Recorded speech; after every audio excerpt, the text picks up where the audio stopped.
Award దొరుకుతాయి. అందరికీ నా శుభాకాంక్షలు. నాకు ఈ అవకాశం ఇచ్చినందుకు థ్యాంక్ యూ మేడం. ఇంత మహత్తరమైన కార్యక్రమంలో మీరు పాల్గొనడం సృజన సాహిత్య వేదిక అదృష్టం.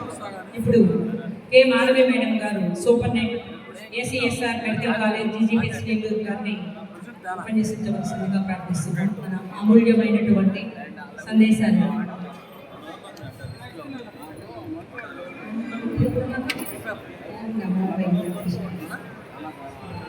Very good evening to all of you, the dignitaries on the dais, and all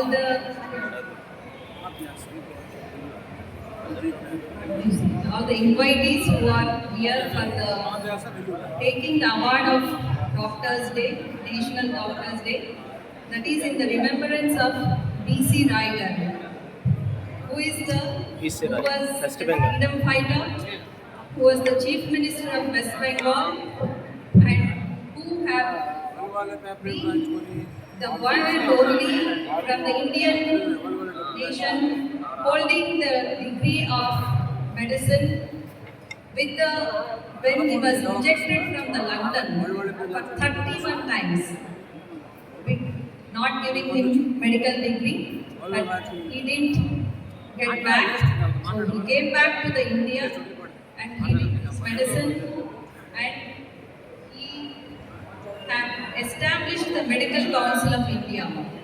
Because of this MCI, later now it is converted to National Medical Council, and these are the two councils who will design the MBBS course as well as the MD courses and all. So because of all these, the dignitaries here who are finished their MBBS, most of these awardees are my students, and they were working with me as a colleagues also. So I am very proud to say that my students are receiving the Best Doctor Award from the Srijana Sahitya Academy. So I am very thankful to them, and I congratulate everybody who is receiving these awards on the National Doctors Day. And Vaidyo Narayano Hari Anesi Modlayakandi Mimmalni. So every doctor is also a human being. So adi okkati andaru manasulo pettukondi. Endukante maaku oka మనసు ఉంటుంది, మాకు ఒక family ఉంటుంది. So ఎప్పుడైనా మీ పేషెంట్గా వచ్చినప్పుడు చిన్నగా కొద్దిగా late అయినా చూడటం కానివ్వండి, ఏమైనా కూడా మాకు కూడా కొంచెం సమస్యలు ఉంటాయి, అండ్ ఏదైనా పర్సనల్ ఉండొచ్చు, ఫ్యామిలీ ఉండొచ్చు. బట్ మమ్మల్ని అందరినీ మీరందరూ మన్నించి మమ్మల్ని మీరు డాక్టర్గానే కాకుండా ఒక సహృదయంతో మీకు సేవలు అందిస్తున్న ఒక మనిషిగా, ఒక సహచరుగా తీసుకుని వాళ్ళని, వాళ్ళ ఒక సేవలని మీరు మనస్ఫూర్తిగా స్వీకరించండి. అదే సమయంలో వారిని కూడా ఒక హ్యూమన్ బీయింగ్గా గుర్తించి వాళ్ళకి ఇవ్వవలసిన గౌరవం కూడా మీరు అందిస్తున్నారు. అండ్ సృజన సాహిత్య అకాడమీ వారు చేస్తున్న ఈ విశిష్ట సేవ నిజంగా ఎంతో అభినందనీయం. మిమ్మల్ని, మీ సాహిత్య అకాడమీని అభినందిస్తున్నాను. అండ్ అందరూ దాతలు ముందుకు వచ్చి చాలా సహృదయంతో ఈ అవార్డ్స్ని అందరికీ ఇస్తున్నందుకు వాళ్ళందరికీ కూడా చాలా థ్యాంక్స్.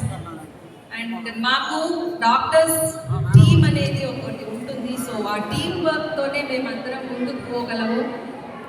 ఒక సింగిల్ డాక్టర్ ఎప్పుడు కూడా మనకి కన్నా టీమ్ ఆఫ్ డాక్టర్స్ తోటే మాకు ఒక ప్రోటోకాల్స్ ఉంటాయి. సో దాన్ని పాటించే మేము అందరికీ ముందుకు పోతాం.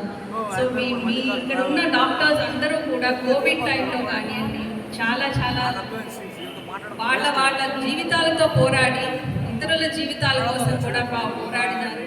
సో వాళ్ళందరూ కోవిడ్ వారియర్స్ అని అప్పుడు అభినందించారు. సో అప్పటి నుంచి ఇంకా ఎక్కువ మాకు బాధ్యత పెరిగింది అని అనిపిస్తుంది. సో ఒక డాక్టర్గానే కాకుండా ఒక సొసైటీలో ఒక మంచి సొసైటీలో ఒక మంచి మెంబర్గా మీలో కలిసిపోయి మీకు మేము సేవలు అందిస్తూ ఉన్నాము. సో మా సేవలన్నీ మీరు అందించుకుంటున్నారు. అండ్ మీరు మాకు ప్రజ్ఞా పాఠవాళ్ళని మీరందరూ అభినందించి వాళ్ళకి అవార్డు ఇచ్చినందుకు వాళ్ళకు నిజంగా చాలా ఇన్స్పిరేషన్. అవార్డ్స్ అన్నీ కూడా. సో వాళ్ళు మున్ముందు వాళ్ళ ఫ్యూచర్లో ఎన్నో శిఖరాలు అందుకోవాలని కోరుకుంటూ ఈ అవకాశం ఇచ్చిన సాహిత్య అకాడమీ వారికి ధన్యవాదాలు. Thank you very much.